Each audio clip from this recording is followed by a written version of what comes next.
नमस्ते प्रिय विद्यार्थियों, आज महादेवी वर्मा का जीवन परिचय और रचनाएं पढ़ेंगे। महादेवी वर्मा का जन्म 26 मार्च 1907 ईस्वी में फर्रुखाबाद उत्तर प्रदेश में हुआ था। इनकी माता का नाम हेमरानी देवी था। इनकी माँ आध्यात्मिक महिला थीं और अपना समय आध्यात्मिक पुस्तकें पढ़ने में व्यतीत करती थीं। इनके पिता का नाम गोविंद प्रसाद वर्मा था, जो प्राध्यापक थे।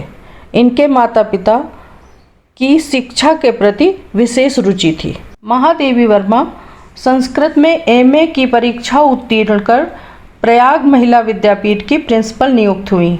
1952 तक कार्यरत रहीं। इनके पति श्री स्वरूप नारायण वर्मा थे। 1916 में इनका विवाह 9 वर्ष की आयु में हुआ था।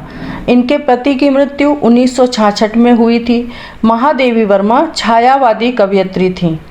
इनकी मृत्यु 11 सितंबर 1987 ईस्वी में प्रयाग में हुई थी। महादेवी वर्मा 7 वर्ष की आयु से ही काव्य की रचना करने लगी थीं। ठाकुर जी भोले हैं इनकी पहली बाल कविता है। दूसरी बाल कविता आज खरीदेंगे हम ज्वाला। इनकी कहानी गिल्लू है, जो कि बहुत प्रसिद्ध हुई। गद्य और पद्य दोनों विधाओं में इन्होंने अपनी रचनाएं की हैं। प्रारंभिक कविताओं की भाषा ब्रज भाषा थी। बाद की कविताओं की भाषा खड़ी बोली थी।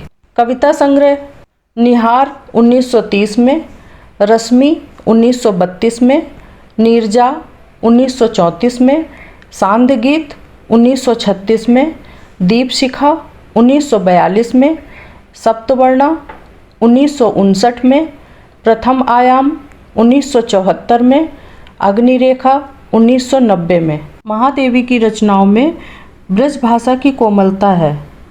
आधुनिक गीत काव्य में महादेवी वर्मा जी का स्थान सर्वोपरि रहा तथा उन्होंने एक गद्य लेखिका के रूप में भी अपनी ख्याति प्राप्त की। उनकी गद्य रचनाएं रेखाचित्र, अतीत के चलचित्र 1941 ईस्वी में, स्मृति की रेखाएं 1943, संस्मरण पद के साथी 1956 ईस्वी में, मेरा परिवार 1972 ईस्वी में। उनके निबंध श्रृंखला की कड़ियाँ 1942 ईस्वी में, साहित्यकार की आस्था 1962 ईस्वी में, संकल्पिता 1969 ईस्वी में, ललित निबंध छड़दा 1956 ईस्वी में प्रकाशित हुए। महादेवी वर्मा जी ने चांद तथा साहित्यकार मासिक पत्रिकाओं का संपादन किया। चीन के आक्रमण के प्रतिवाद में हिमालय काव्य संग्रह का संपादन भी उन्होंने किया। हिंदी को नया आयाम देने के लिए साहित्यकार संसद तथा रंगवाणी नाट्य संस्था की स्थापना की। फिल्म संस्मरण चीनी भाई पर निर्माता मृणाल सेन थे। महादेवी वर्मा को मंगला प्रसाद पारितोषिक तथा भारत भारती पुरस्कार सम्मान 1943 में मिला।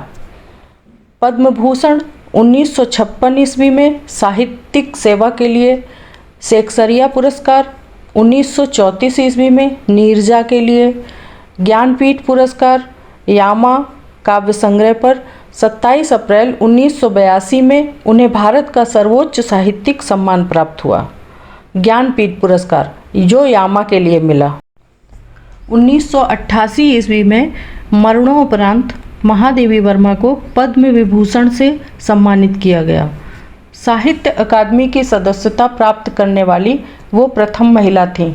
साहित्य अकादमी की सदस्य 1979 ईस्वी में थीं।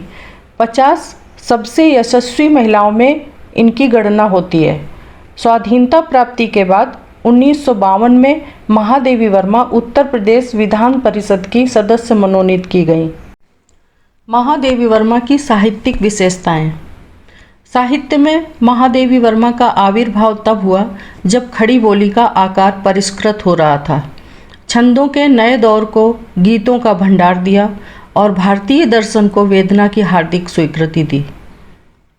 महादेवी वर्मा ने हिंदी साहित्य को ब्रज भाषा की कोमलता दी। इनके साहित्य में भावात्मकता एवं अनुभूति की गहनता, प्रेम की पीर, भावों की तीव्रता उनके काव्य की सर्वाधिक प्रमुख विशेषता है। समाज सुधार और नारी स्वतंत्रता से संबंधित उनके विचारों में दृढ़ता और विकास का अनुपम सामंजस्य मिलता है।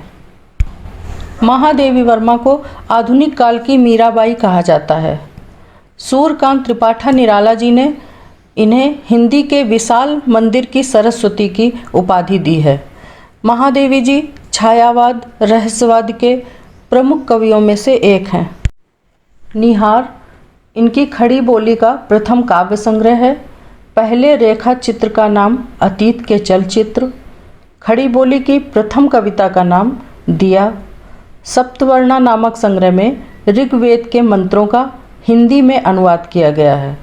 बंगाल से संबंधित बंग भूषत वंदना की रचना की है इन्होंने। साहित्यकार का संसद तथा रंगवाणी नाट्य संस्था की स्थापना की। विरह को दीप शिखा का गौरव दिया।